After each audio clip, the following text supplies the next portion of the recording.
Welcome filmmakers, fans, and friends to Indie Cinema Showcase. We're your hosts, Christina Carmona. And I'm Nando Reese-Roman. And we are at Fantasm Orlando, located at the DoubleTree. Do you remember Fantasm last year?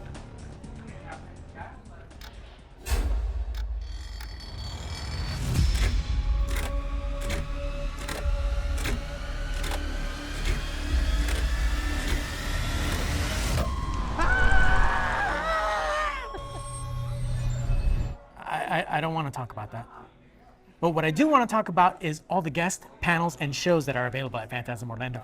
Yes, and it is August, so that means at least here in Florida, Orlando, it is spooky season. So let's get right to it.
Hey guys, I am here with Tony Greco, co-owner and promoter of Fantasm Orlando.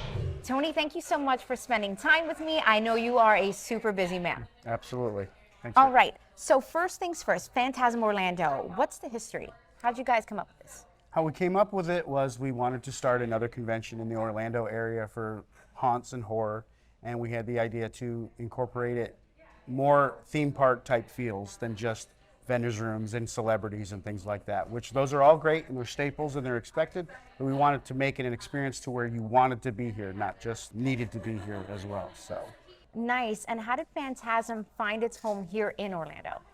this is where we picked it to be. We're actually based down in Sarasota and Bradenton area, so a little bit south, but Orlando is huge and we just wanted to bring something new to the area. I feel like you guys really kick off the spooky vibe. I think you're getting us all ready for that, so I love it. What can people expect to find here? Well, we have a full 24-hour, or not 24-hour, but full 3-day film festival. It's the Shock Reel Film Festival. We have vendors and artists. We have late night shows and programming. We have all kinds of different things and stuff. We had a haunted house. We're the first convention to have an indoor, on-site, full build haunted house. They are not here this year, but We went through it, and Yeah. I was actually really impressed. I mean, it was so well done. It held up to the guys across the street, Universal. So what's next for Fantasm? we just hope to grow it and make it a place where everyone wants to come and another option for horror convention in the area. We just want people to have a fun time and come and experience it and want to come back every time. And where can you go to get that information? Phantasmofficial.com. And we have a Facebook page as well and Instagram, all that. Fantastic. Well, I will let you get to it. Thank you so much. Thank you. Nice talking to you. You as well. Thank you.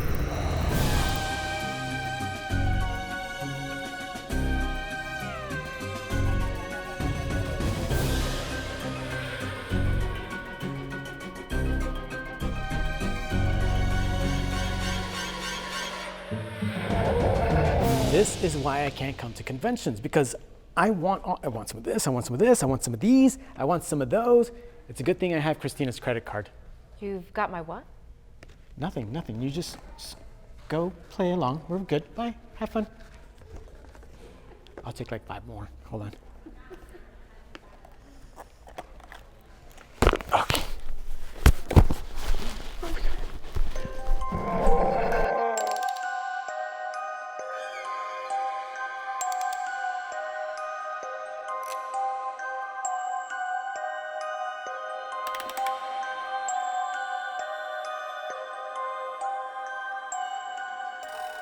Hi, I'm Chris McKinnell, McKinnell. I'm the director of the Warren Legacy Foundation for Paranormal Research. We carry on the legacy and the work of my grandparents, Ed and Lorraine Warren, who everybody knows from Annabelle and the Conjuring movies and The Nun. Nun's not real, by the way. But our job is a global network. We help people everywhere in the world. We do it anonymously. We do it for free. And as far as we're concerned, regardless of your religion, we're here to help you. All right, so can you give us a little bit of a background for people that might not know how big that it really is? We've got members in every continent, all around the world. We've got archbishops, psychologists, doctors, engineers, you name it, because we look at this in a multi-disciplinary way. Right. And our job is to help people who believe they're being troubled by the paranormal. Right. Now, honestly, most of the time, it can be explained. Right. It's natural phenomena, it's psychological issues, it's traumas, and those are things that we also deal with. Right. If I were to label what we do, we're kind of like paranormal social workers. Yeah. We're going to get you the services you need. I'm about to meet with a producer. In 3 or 4 days, we're working on a travel program, like Anthony Bourdain, Right. but Okay. for the paranormal. And we're going to show people how the paranormal manifests differently according to cultural and spiritual beliefs. Right.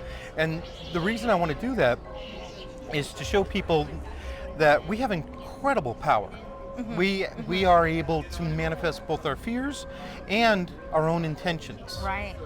And if we can let go of our fear, imagine what we could really accomplish in this world.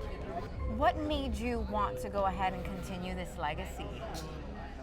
I don't know that I actually had a choice. Okay. I grew up with it. When I was 3 years old, I was locked in the museum with Annabelle. And that kind of scarred me. that would be like a whole other story, I think, for a different time.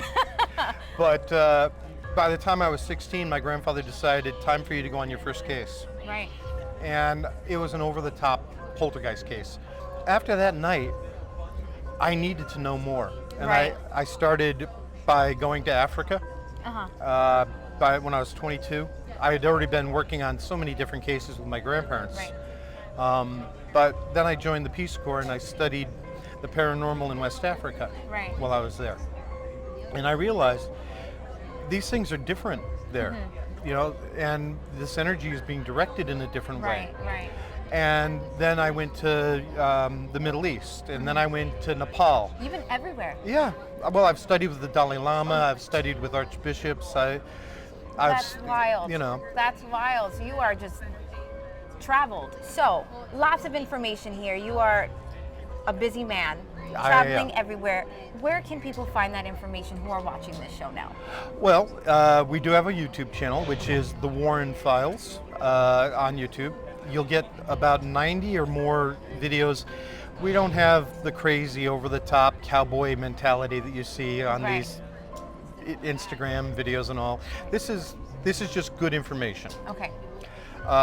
Also, they can go to warrenlegacyfoundation.com. That's where you can get a link to ask for help or to join the foundation. I will tell you, we are very careful about who joins the foundation. Okay. Because for us, our clients come first. 100%. This is not about ego. This is not about, I want to be associated with the Warrens. No. Right. We're looking for people who truly want to help other people. Wonderful. It's a humanitarian effort. Wonderful. Well, thank you so much for taking your time out to speak with us. This is amazing. Thank you. Guys, check it out. Hi guys, I'm here with Kelly Kulmatycky, spiritual Spiritual caretaking. Spiritual caretaker. That's not. Try putting that in your job description. We're here at Fantasm Orlando, and I gotta tell you guys, this booth is amazing. All the items that you see here have a fascinating story. How did you get started in this? So about 6 years ago, I walked into a shop not believing in any kind of paranormal activity, and there was a little shoe, and I kept looking at it. I felt like drawn over to it. And finally, the owner of the shop looked at me and she said, "Do you want to look at it? You keep coming in here. Do you want to hold it?" And I was like, "Absolutely." So I picked it up, I heard a child laugh, and that was it. I was taking that thing home. About 6 hours after having it home, I saw what almost looked like, it wasn't a shadow, but like almost if you look out of a car window, you know, like the motion blur of a little girl skipping.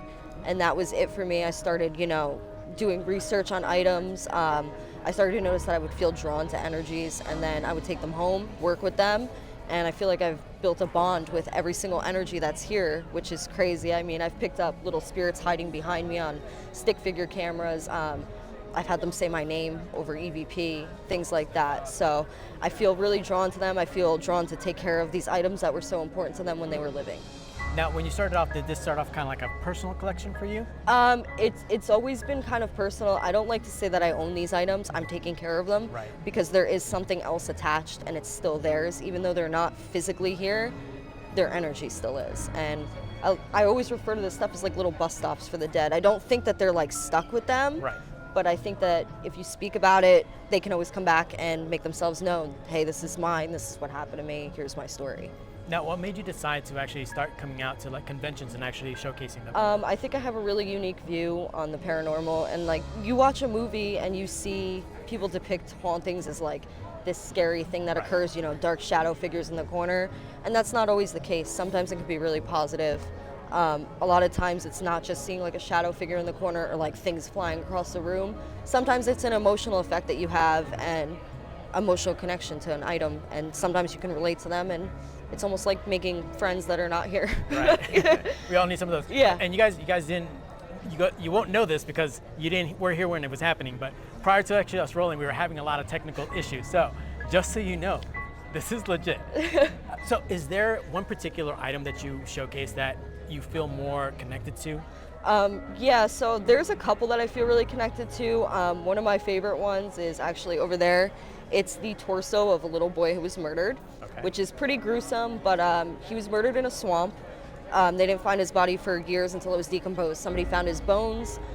His head was never found. It was just his torso. DNA tests, they found out who it was. He was murdered in the woods at his sister's funeral. He's 7 years old. He is just this sweet little energy. I just feel, I call him my ghost son because me and him are just so connected. I give him little light up balls. We talk through that. I mean, he knows his name. He knows when he died. He knows his age. He's very intelligent for a spirit. I mean that if I could pick one item for the rest of my life, it would definitely be him. Just hanging out with that kid and learning his story has just been incredible. And like I said, even though he has such a gruesome story, he's definitely happy. He's a happy little boy. But I mean, at the end of the day, you're telling a story, a story that might have not been told before. Yeah, exactly. So what's next for you guys? Like, you plan on doing more conventions?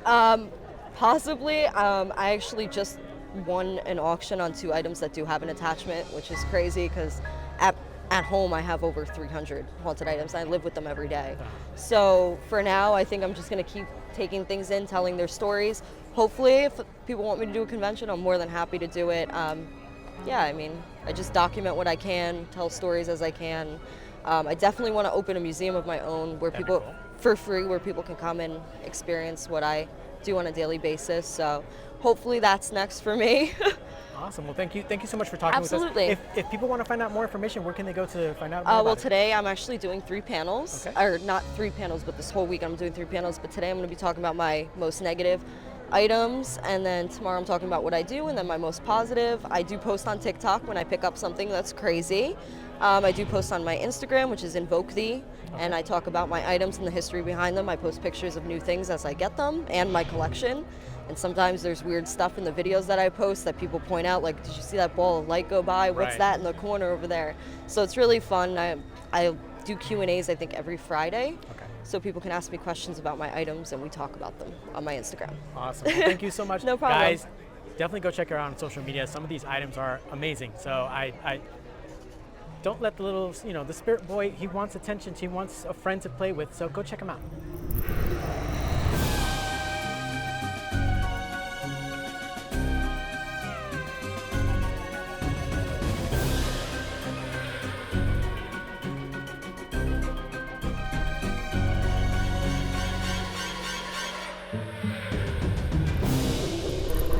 All right, guys, I have found another creepy, eerie little spot here. I am here with Mark Muncy from Eerie, Florida, with Eerie, Florida. Yep. Now, what do you guys do? We do travel guides to the spooky side of things. We do Okay. myths, monsters, legends, ghosts, and the history behind them. Right. So kind of like what they do for Disney and Universal, but just for the spooky stuff. Yeah, we do the darker side of the Sunshine State, Right. but we also do Eerie Appalachia now. So Okay. we've traveled the whole Appalachian Trail. Now we go to all these locations and get the real story. Nice. Why is the skunk ape here? Why is Pinky the sea monster here? And then we also dig the history up, to find out, okay, this legend actually has a historical basis, and some of those are scarier than the legends. So, Right. and that's what we do. And then for those that won't pose for anything but blurry photos, my lovely and talented wife, Carrie, she's the illustrator, and she brings them to life for us. Wow. So- Now, how'd you find yourself here at Fantasm Orlando? Phantasm is one of those fun little cons that has grown and grown over the years. We love our spooky cons. We do a Yeah. lot of crazy Yeah. little, I'm kind of big with the paranormal tinfoil hat crowd. So, Right. but the horror cons, the Halloween cons, we kind of blend in with those. Yeah. I started as a haunted houses owner 20 years ago, so that's where I started collecting these stories. Okay. So I had all these stories. What do I do with those? And Yeah. that's when I'm like, oh, dig out the old history degree and we'll start looking for more monsters and stuff. Yeah. And that's when the book came out. And then Wow. three Now, bestsellers later, here we are. that's So, amazing. Congratulations. Yeah, it's a Wow. lot of fun. Now, because we are here in Orlando, can you tell us if there's like real spooky places actually in this city? Of course. I've got 3 books on it. So, Oh, wow. Okay. But let's see. So, first place I would highly recommend if you are looking for your ghosts would be Greenwood Cemetery. Okay. It's right in the heart of town. It's where the founder of Orlando is buried. But there is a famous crypt there. And the guy who built the crypt actually used to hang out in the cemetery saying, "This is my crypt. You're going to love it." And then the thing is, his ghost is still there. And his ghost comes up to you and says, "Hey, what do you think of my crypt? This is where I'm buried." So Wow. Have you ever experienced any of these things? I've had some unusual experiences over the years. We've been doing this for some time. I go with Bigfoot hunters, I go Right. with UFO hunters, and I go a lot with paranormal investigators like the Warren Foundation. I just did a documentary for Discovery Channel on Robert the Doll, who is probably as infamous as Annabelle down Yeah. here in Florida. And we brought Robert to the artist's house, his original home, for the first time in 30 years. Wow. So you want to talk about a crazy energy and crazy things going on, but you follow the rules. Robert has rules. He's like gremlins. You just you don't get him wet. But what, he's what really is that? Do you feed them after midnight? No, What, are we always after Robert's midnight? rules are you got to be nice to Robert. Right. You got to be polite to Robert. You've got to ask permission before you take his photos. Yes. And then last thing is if you screwed up any of that, you got to write him a letter of I was going apology. to say there's tons of those letters. And if you can read those letters are amazing. My favorite was a "Dear Sir Robert," I like to call him Sir. I'm sorry we took photos without permission, and I called your leather face stupid. Leather is actually nice for a face, and you are quite handsome. Please fix my eye, my Xbox, and my marriage. And I love that he put them in that order. I thought that was great. Order of priority and importance, right? Exactly. Oh my goodness. But I that's could just be it. So you just do that. Be nice. and I could be with you here like the entire Oh, time, yeah, just talking yeah. about this stuff. So thank you so much for your time. Oh, our pleasure. Where can people find information about you guys? You can find us. We have a show in Tampa Bay called Eerie Travels. You can find that on YouTube now. But most of our stuff is at EerieFlorida.com. We'll be speaking at the Mothman Festival in West Virginia with our new book, Eerie Appalachia.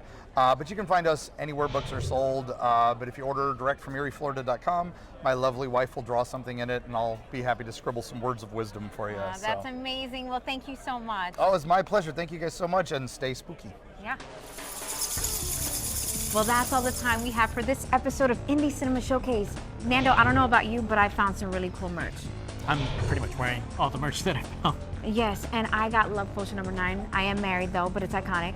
Heartbreaks. I hear your heart's breaking out there right now.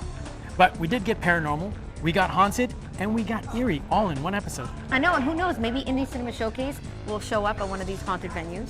And speaking of which, if you have something you want showcased on Indie Cinema Showcase, be sure to email us at icstv@yahoo.com. And as always, follow us on our socials, ICSTV on Facebook and ICSTV Show on Instagram. Well, I think this is a very good start to the spooky season, and I'm ready for more. Same. So, as they say in the film industry, that's a wrap. See you next time.